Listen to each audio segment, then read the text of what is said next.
vamos ver aqui agora ainda mais um outro algoritmo de ordenação, que é por radical. Nós vimos, esses três algoritmos que nós vimos aqui, são algoritmos de ordenação por comparações. Todo algoritmo, todo problema de ordenação, você tem que poder comparar dois números. Não tem jeito, você está colocando em ordem, por quê? Porque você consegue comparar.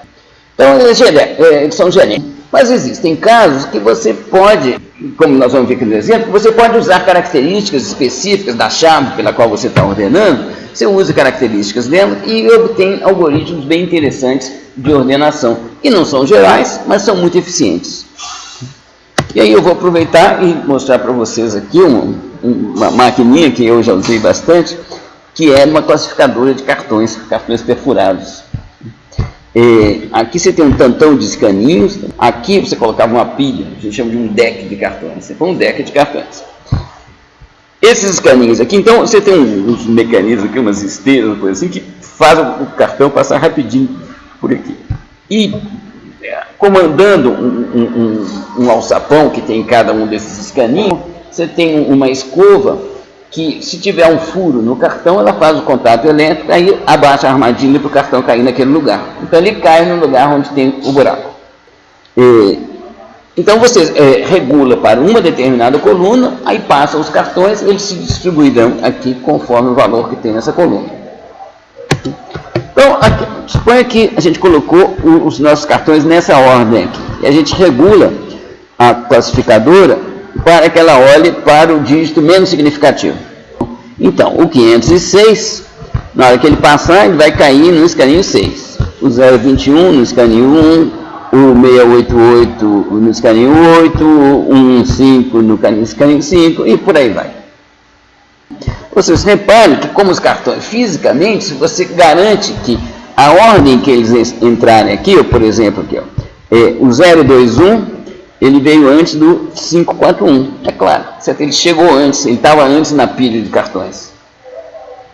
Então, aqui ele estará antes, ou seja, eles são classificados aqui segundo a coluna onde eu posicionei a escova de contato, mas eles respeitam a ordem em que os cartões foram alimentados. Bom, aí depois que você fez a classificação, a gente recolhe primeiro os cartões que tem aqui no escaninho 0, não tinha nenhum, depois esses, depois esse, depois esse. Então, assim, ó, tá vendo aqui? Ó? Aqui está o 021, 041, 012, 792. Ok? Então, obviamente, esse deck de cartões aqui já está ordenado pelo algarismo menos significativo. Né? Eu separei aqui na classificadora, depois eu peguei primeiro os que terminam com 0, não tinha nenhum, os que terminam com 1, depois com 2, com 4. Okay? Então você tem aqui os mesmos cartões que você tinha aqui antes, mas ordenados pelo algarismo menos significativo da chave. Bom, aí depois o que a gente faz? A gente pega esses cartões que estão aqui e regula a classificadora para ela decidir o escaninho agora em função do segundo algarismo menos significativo. Então, o que vai acontecer? O 021 vai para o escaninho 2, o 541 vai para o escaninho 4. Se a gente olhar aqui, por exemplo, no escaninho 1, vem primeiro o 021, depois primeiro o 012, depois o 115, depois o 719. Tá bom? Que está aqui. Então, vocês reparem que aqui, ó, eles vieram numa ordem que respeita a ordenação pelo algarismo menos significativo.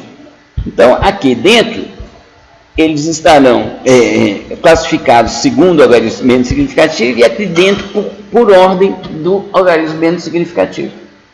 Então, se agora eu fizer aquele mesmo processo de recolher os cartões, pego esses, depois esses, eu vou ter essa pilha de cartões aqui, esse deck, já ordenado pelos dois últimos algarismos. Bom, se eu repetir o mesmo processo, eu vou ter a ordenação completa. Qual que é a complexidade disso daqui? Você vai ter, cada passada na classificadora é ordem de n, né? O número de cartões. Bom, quantas passadas que você vai dar na classificadora depende do tamanho da sua chave, o número de algarismos. Então, ele é O de K vezes N, onde a K é o número de algarismos na chave de ordenação. Então, ele é se isso aqui for fixo, ele é um algoritmo com tempo para ordenação linear, que cresce com N. Cresce também com o tamanho da chave, mas se o tamanho da chave for razoável, ele é um algoritmo mais eficiente que todos os outros que a gente já viu aqui. Ok, gente? Então, o que fica daqui, gente? Hoje, nós já vimos na aula passada pesquisa, hoje a gente viu ordenação.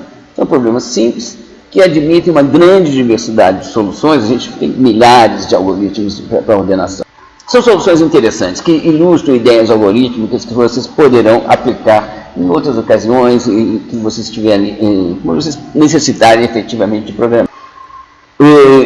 Mais uma vez, a ordem de complexidade é uma coisa que só dá para você não preocupar se você tem um problema pequeno. Se você tiver um problema grande, não dá para usar o select sort. Você não pode usar porque você vai ficar 2 dias esperando ordenar a sua tabela. E a outra coisa, gente, são esses dois exemplos, o merge sort e o quick sort, que eu considero os exemplos mais elegantes de utilização de recursividade. Sabe, são coisas que eu acho que são dos tesouros da ciência da computação, esses dois algoritmos. Bom, gente, é isso a nossa aula de hoje. Obrigado.